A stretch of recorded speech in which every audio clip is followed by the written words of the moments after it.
এইদিকে six Ballygunge প্লেসটার entry, আমরা ভুল দিকে চলে গেছিলাম। এই যে চলে এসেছে আমাদের স্টার্টার প্রন কাটলেট আর সাথে একটু স্যালাড, আর এই দেখো এটা হচ্ছে আমাদের মেইন কোর্সের চিতল মাছের মুইঠা। কত দিন পর যে খাবো কে জানে, আগে একটু টেস্ট করে দেখি। অসাধারণ খেতে, অসাধারণ। এই দেখো চিংড়ি মাছ যেগুলো আমি বিগ বাস্কেটে অর্ডার করেছিলাম, আর এই হচ্ছে এঁচড় যেটা সিটি মেরে রাখা হয়ে গেছে। এই যে আমি দুটো ডাব্বায় চিংড়ি মাছ বেছে রেখে দিয়েছি। এটা যতটা ভালো খেতে এটা ততটা বাজে খেতে, রিয়েলি ভালো খেতে না, বাট কষা মাংস একদম বিয়ে বাড়ির স্টাইল নাকি? বিয়ে বাড়ি থেকেও ভালো। Good morning everyone and welcome back to the channel. Happy Sunday. আজ সানডে সকাল সকাল আমাদের বাড়িতে হেভি মেনু সিলেকশন হয়েছে। তো আজকে মালাদির ছুটি, ও দেখো মা রান্নাঘরে ব্যস্ত। তো আজকে আমরা ডিসাইড করেছি যে আজকে রান্না করব, আমি রান্না করব হচ্ছে এঁচড় চিংড়ি। অনেক দিন ঠিক ওই কষিয়ে সুপার টেস্টি এঁচড় চিংড়ি খাওয়া হয়নি, তো আজ ভেবেছি আমি ওটা করব, মা বাকি রান্নাগুলো করবে। আপাতত যেতে হবে একটু বাজার, বিকজ আমাদের সবজি বাজার কেনা হয়ে গেছে, বাট মাছ ফাছ কিছু কেনা হয়নি বাকি উইকের জন্য। সো ফার্স্টে ওই কাজটা করি, অ্যান্ড দেন তারপরে এসে ব্রেকফাস্ট করে এঁচড় চিংড়ি রান্না শুরু হবে। এই বাজারে প্রচুর রকমের মাছ আজ অ্যাভেলেবল ছিল, আমরা ডিসাইড করলাম যে একটা কাতলা মাছ নেব। সো বাজার থেকে আমি চলে এসেছি, অ্যান্ড দেখো আজকে পাট শাক পেয়েছি। এই দেখো এই পাট শাকটা পাওয়া গেছে একদম ফ্রেশ ফ্রেশ, দেবপ্রিয়র খুবই পছন্দ। তো এইটা করার প্ল্যান আছে। এই দেখো চিংড়ি মাছ যেগুলো আমি বিগ বাস্কেটে অর্ডার করেছিলাম, আইটিসি মাস্টার শেফের, এগুলো চলে এসছে। এদিকে হচ্ছে এঁচড়ের আলুকে বয়েল করে রাখা, আর এই হচ্ছে এঁচড় যেটা সিটি মেরে রাখা হয়ে গেছে। সো এঁচড় চিংড়ি প্রিপারেশন হয়ে গেছে, স্টার্ট তোমরা বুঝেই গেছো। কিন্তু আজকে দুপুরের আরেকটা আইটেম হচ্ছে দই মাছ। তো দই মাছের জন্য দইটাই মিসিং। তো আপাতত আমি যাচ্ছি হচ্ছে ব্যাগ নিয়ে দই আনতে।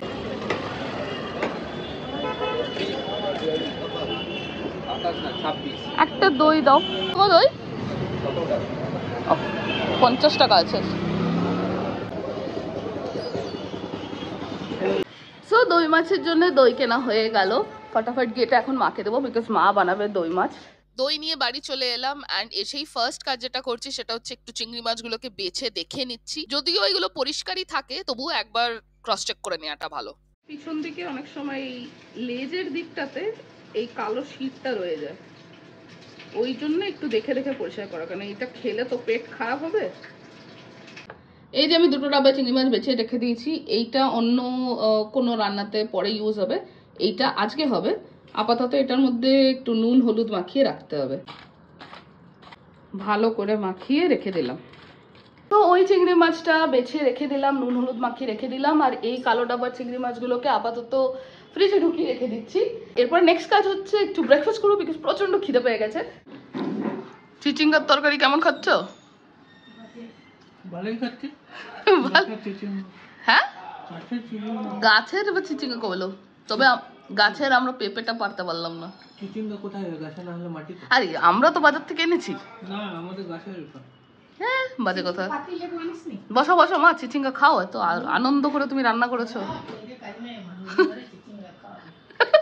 আমি কোথায় খাওয়ালাম? আছে, তুমি বললে এটা না করলে আজকে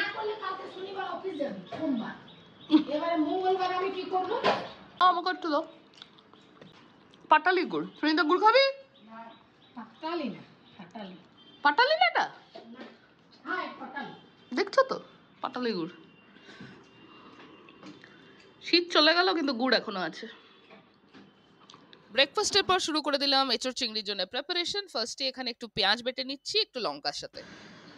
এই যে পেঁয়াজ পেস্ট একদম রেডি, খুব সুন্দর পেস্ট হয়ে গেছে। এঁচড় চিংড়ি প্রিপারেশন স্টার্টেড। এদিকে মাও দই মাছ করছে, ওটাতেও পেঁয়াজ বাটা ইউজ হবে। মাছ ভাজা হয়ে গেছে, আর ওই বাটা পেঁয়াজটা চলে গেছে কড়াইতে। এই দিকে হচ্ছে আদা রসুন বাটা, রান্নাবাড়ি শুরু। মায়ের মাছ রান্না হয়ে গেলে তারপরে আমি শুরু করব হচ্ছে এঁচড় চিংড়ি। আমি বলেছি তুমি করে লাস্টে আমাকে রান্নাঘরটা ছেড়ে দাও, বিকজ না হলে দুজন মিলে মারপিট করবো রান্না করে। কি গো এই যে মিস্টার ব্যস্ত, আজকে যাবো আমরা রাত্রিবেলায়? কোথায় যাবো? আমরা কি কাছাকাছি যাব না দূরে যাব? মোরা যাবো 7 সমুদ্র 13 নদী পার করে। তো আমাদের মোটামুটি রাতের প্ল্যানটা এক্সিকিউট হবে মনে হচ্ছে, তাই তো? তুমি কিন্তু পরে আসা পানি ঢেলে দেবে না? সো প্রবাবলি মনে হচ্ছে রাতের প্ল্যানটা এক্সিকিউট হবে। এই যে ফোন নিয়ে ব্যস্ত, এখন জায়গা খোঁজা চলছে। সো লেটস সি কি হয়। ফাইনালি রান্নাঘর ফাঁকা, সুনিতা সব বাসন টাসন মাজা শেষ, আর এখানে আমি ইনগ্রিডিয়েন্টস নিয়ে চলে এসেছি। শুরু করব রান্না। এখানে আছে টমেটো পেস্ট, চিংড়ি মাছ, এঁচোড়, পেঁয়াজ বাটা, আলু, আদা রসুন বাটা, গরম মশলা, একটু তেজপাতা। এদিকে আছে সর্ষের তেল, রান্নাটা সর্ষের তেলে হবে, একটু জিরে গুঁড়ো, আর এটা হচ্ছে ধনে গুঁড়ো। এঁচোড়টা আর আলুটাকে হলুদ আর নুন দিয়ে সেদ্ধ করা আছে। তো ফটাফট এবার রান্নাটাকে স্টার্ট করি। কড়াইতে সর্ষের তেল ভালো করে গরম করে নিয়ে দিয়ে দিলাম আমাদের সেদ্ধ করা আলুগুলোকে। লাল করে ভালো করে ভেজে নিয়ে তুলে রেখে দিলাম। তারপরে দিয়ে দিলাম এঁচোড়গুলোকে। এঁচোড়গুলোকে হালকা সাঁতলে নিয়ে তুলে রাখলাম। এঁচোড় আর আলু ভেজে নিলে তরকারির টেস্ট খুব ভালো হয়। এরপরে দিয়ে দিলাম আমাদের চিংড়ি মাছগুলোকে। হাই ফ্লেমে চিংড়ি মাছগুলোকে একটু ভেজে নিতে হবে, বেশি ভাজলে খুব ছিপড়ে হয়ে যাবে। সবকিছু ভেজে নেওয়ার পর তেল শেষই হয়ে গেছিলো কড়াইতে, তাই আরেকটু তেল দিলাম আর অ্যাড করে দিলাম গরম মশলাগুলোকে। তারপরে দিয়ে দিলাম হচ্ছে বাটা পেঁয়াজটাকে। পেঁয়াজটাকে ভালো করে কষাতে হবে, সাথে দিলাম গুঁড়ো মশলাগুলো আর টমেটো পিউরিটাও। সবকিছুকে ভালো করে কষিয়ে ততক্ষণ রান্না করতে হবে যতক্ষণ না তেল ছাড়ছে। তারপরে এঁচোড় আর আলু আর চিংড়ি মাছগুলোকে দিয়ে একসাথে ভালো করে কষাতে হবে। এরপর অল্প একটু গরম জল অ্যাড করলাম আর সবকিছু মিক্স করে ভালো করে এটাকে ফুটতে দিলাম। এঁচোড় চিংড়ি রেডি হয়ে গেছে, দেখে তো খুবই ভালো লাগছে, আশা করি খেতেও ভালো হবে। এটা আমি কড়াইতেই এখন ছেড়ে দিচ্ছি, ফ্লেমটা অফ করে দিলাম, একটু ঢাকা দিয়ে দেবো যাতে এটা একটু মজে। ফাইনালি এঁচোড় চিংড়ি রান্না শেষ হলো। প্রায় 1 ঘন্টা লাগলো আমার রান্না করতে, মাই গড। সেই মশলা কষাতে গিয়েই টাইম চলে যায়। আমি ফার্স্ট টাইম রান্না করলাম, হোপফুলি ভালো হবে খেতে। বাজে দুটো বাজে। তো এখন যাবো জাস্ট 2-3 মিনিট বসে একটু জল খাবো, দেন যাবো স্নান করতে। প্রচন্ড খিদে পেয়ে গেছে সবার। আমরা লাঞ্চ করতে বসে গেছি। এঁচোড় চিংড়ি কেমন হয়েছে? ভালো হয়েছে? সত্যি খেয়েছো না খেয়ে বলছো? আমি এখনো খাওয়া শুরু করিনি। আজকে আমাদের পাট শাক, বেগুন সেদ্ধ, এঁচোড় অ্যান্ড দই মাছ, সবাই বলে টেস্টি। যা হয়েছে সেটাই খেতে হচ্ছে। সব খেতে বসে গেছি, হোপফুলি দেখি আমিই ট্রাই করে দেখি। নট ব্যাড, ঝাল হয়নি। 2-3টে লঙ্কা দিয়েছি, বাট নো এফেক্ট। যাই হোক, সবাই মিলে আমরা খেয়ে আমরা বেরিয়ে পড়েছি। আজ অনেক দিন পর আমরা সবাই মিলে যাচ্ছি ফর ডিনার। কুইজিন নিয়ে একটু সিলেকশন নিয়ে প্রবলেম হচ্ছিল, নর্থ ইন্ডিয়ান না বেঙ্গলি। আলটিমেটলি আমরা 0 ডাউন করলাম বেঙ্গলি কুইজিনে। তো আপাতত যাচ্ছি হচ্ছে 6 বালিগঞ্জ প্লেস, সামনেই নিউ টাউনে আছে, বাড়ি থেকে কাছে। So it's gonna take us 10-15 মিনিটসে আমরা পৌঁছে যাব। মনে হচ্ছে 6 বালিগঞ্জ প্লেসে লাইটই জ্বলছে না, বন্ধ। ওই তো 6 বালিগঞ্জ প্লেস, অন্ধকার তো দেখছি। হ্যাঁ,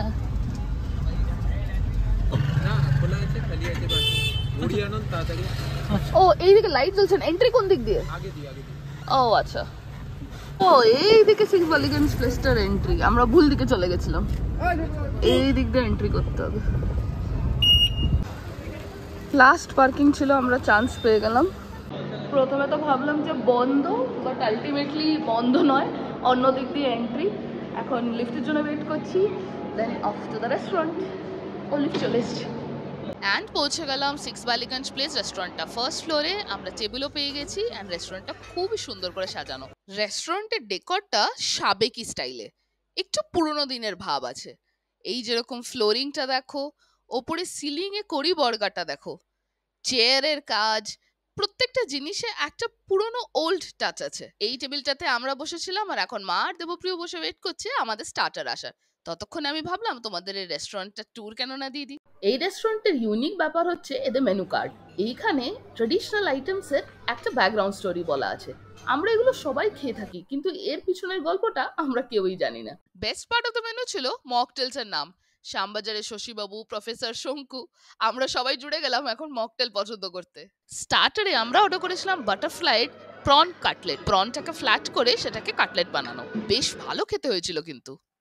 আর কাটলেট খেতে খেতেই চলে এলো আমাদের মকটেল গুলো। এটা হচ্ছে মায়ের অপু দুর্গা, নট নবদুর্গা, অপু দুর্গা।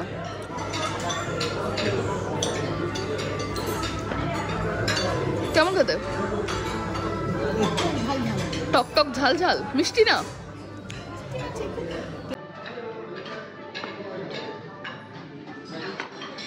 শ্যামবাজারের শশীবাবু কেমন খেতে?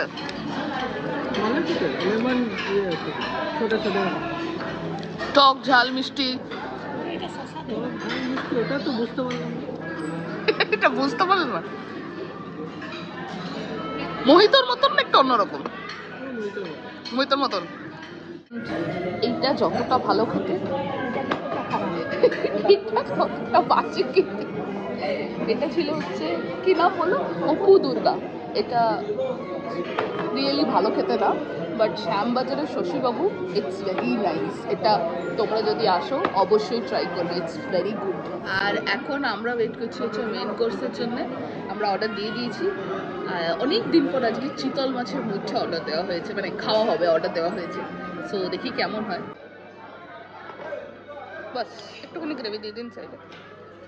আর এই যে চলে এসেছে আমাদের চিতল মাছের মুইঠা, দেখে তো ভালোই লাগছে, এবার এটা খেয়ে দেখতে হবে কেমন। আর ওইদিকে মা আজকে নিয়েছে হচ্ছে ইলিশ মাছ, সর্ষে ইলিশ।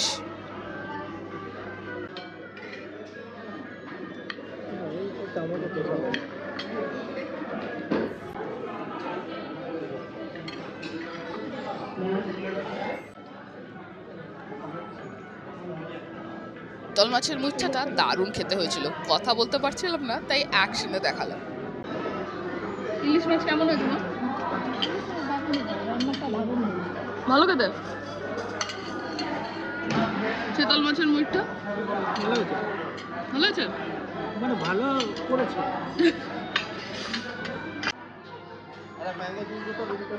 একটু গ্রেভি দিয়ে দেবেন দাদা।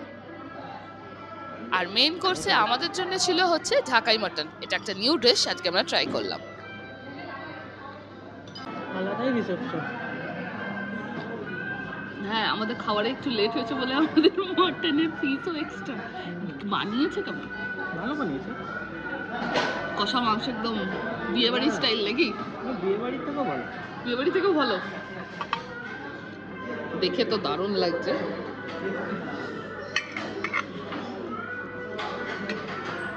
চামচ ছেড়ে আমিও মাটন হাত দিয়েই খেতে শুরু করলাম। একদম নরম তুলতুলে মাটনটা রান্না হয়েছিল। ওদিকে দেবপ্রিয় তো অনেকক্ষণ আগে হাত দিয়ে খাওয়া শুরু করে দিয়েছে। রেস্টুরেন্টে খাওয়া দাওয়াও যেমন ভালো ছিল, স্টাফের বিহেভিয়ারও খুব ভালো ছিল। আমরা খুব স্যাটিসফাইড হয়ে রেস্টুরেন্ট থেকে বিদায় নিলাম। সো আমাদের খাওয়া দাওয়া শেষ, দেবপ্রিয় ওদিকে গাড়ি বার করছে, আমরা এখন বাড়ি যাব। খুব ভালো খাওয়া দাওয়া, তৃপ্তিকর, এক্স্যাক্টলি। চলো লেটস গো হোম। সো বাড়ি চলে এসেছি, ফ্রেশও হয়ে গেছি। এখন ঘড়িতে বাজে অলমোস্ট 11:30। প্রচুর খাওয়া দাওয়া হয়েছে, মাটন, তারপরে চিতল মাছের মুইঠা, মাটন, প্রন কাটলেট। খাবার খুব টেস্টি ছিল, এরকম মা বললো। খাওয়া দাওয়া একদম তৃপ্তিকর, স্যাটিসফ্যাক্টরি ছিল। তো যাই হোক, এখন আর কোনো কাজ নেই, পেট ভর্তি, প্রচন্ড ঘুমও পাচ্ছে। গিয়ে এবার শুয়ে পড়বো। দেবপ্রিয় অলরেডি শুয়ে পড়েছে, মা ফ্রেশে শুতে গেল, বাস এখন আমি যাব। আই হোপ তোমাদের আজকে আমার এই ব্লগটা দেখে ভালো লাগবে। যদি ভালো লেগে থাকে কমেন্টসে লিখে অবশ্যই আমাকে জানাবে। আপাতত আমি আজকের ব্লগটাকে এখানে শেষ করে দিয়েছি। Thank you for watching, keep supporting my channel. Tata.